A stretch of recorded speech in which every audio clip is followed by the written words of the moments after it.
எந்த அரசாங்கமாக இருந்தாலும் ஒரு பள்ளிக்கூடத்தை வந்து எந்த அரசாங்கம் அது மூடாது. அது மூடுற மாதிரி வரலாறே கிடையாது நம்ம தமிழ்நாட்டை பொறுத்த வரைக்கும். குறிப்பாக இந்த கடந்த கல்வியாண்டுலேருந்து இப்போ இந்த கல்வியாண்டுக்கு நீங்கள் பார்த்தீங்கன்னா புதுசாக சேர்க்கப்பட்ட மாணவ செல்வங்களுடைய எண்ணிக்கை மட்டும் 4 லட்சம் பேர் நம்ம சேர்த்துருக்கோம். ஸோ நீங்கள் வந்து எங்கெங்கெல்லாம் சேர்க்கலையோங்கிற கணக்கு நீங்கள் சொல்கிறீங்க, அதே நேரத்தில் எங்கெங்கெல்லாம் நாங்கள் அதிகமாக சேர்த்துருக்கிறோம் என்பதை நாங்கள் சொல்லிக்கிட்டோம். இந்த 207 ஸ்கூலில் வந்து எங்கெங்கெல்லாம் சேர்க்க முடியல, அதுக்கான காரணங்கள் என்னென்ன? குறிப்பாக வந்து பார்த்திங்கன்னா ஒவ்வொரு ஏரியாலையும் வந்து ரிஜிஸ்டர் அப்படின்னு எடுப்போம். 5 வயது கடந்திருக்கின்ற பிள்ளைகள் எங்கெங்கெல்லாம் இருக்கிறார்களோ அவங்கெல்லாம் உடனடியாக எங்களுடைய ஆசிரியர் பெருமக்கள், அதிகாரி பெருமக்கள் நேரடியாக அந்த வீட்டுக்கு சென்று அந்த பிள்ளைங்களை பக்கத்தில் இருக்க ஸ்கூலில் சேர்ப்பது வழக்கம். அந்த மாதிரி அந்த ரிஜிஸ்டரில் பதிவு செய்யப்பட்டு நாங்கள் ஏதாச்சும் நாங்கள் விட்டுருந்தோம் என்று சொன்னால் நீங்கள் சொல்கிறது சரி. அதே போன்று நீங்கள் ஒட்டுமொத்தமாக இந்த 2015-16 காலத்திலேருந்தே பார்த்தீங்கன்னா இன்னைக்கு நம்மளுடைய இந்த பர்த் ரேட் அப்படிங்கிறது பார்த்தீங்கன்னா ஹெல்த் டிபார்ட்மெண்ட் WHO அப்படியே பார்த்தீங்கன்னா எல்லா ஊர்லேயுமே எல்லா உலகத்திலேயும் இன்னைக்கு வந்து குறைந்திருக்கின்றது. அது ஒரு காரணம்.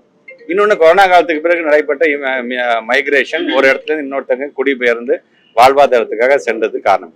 இப்படி எப்படி காரணங்கள் இருந்தாலும் சரி, அந்த பள்ளிக்கூடம் இருக்கின்ற சுற்று வட்டாரத்தில் அந்த கிராம பகுதியில் பள்ளிக்கூடத்தில் சேர்க்க வேண்டிய பிள்ளைகள் இருக்கிறார்கள் என்று சொன்னால் உடனடியாக அந்த பிள்ளைகளை கொண்டு வந்து சேர்க்க வேண்டிய அந்த நிலையை தான் எங்களுடைய பள்ளிக்கல்வித்துறை தொடர்ந்து செய்து கொண்டிருக்கிறது.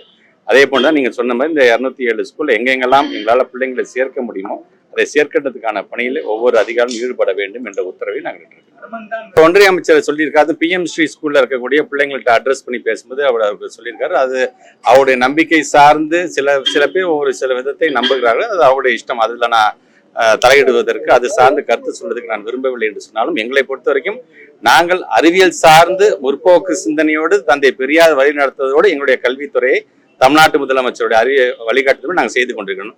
அறிவு சார்ந்திருக்கின்ற பாதையில் நாங்கள் போகும்போது எங்க கூட யாரெல்லாம் சேர்ந்து வரணும்னு ஆசைப்படுங்க, நீங்க எங்க கூட சேர்ந்து வரலாம்.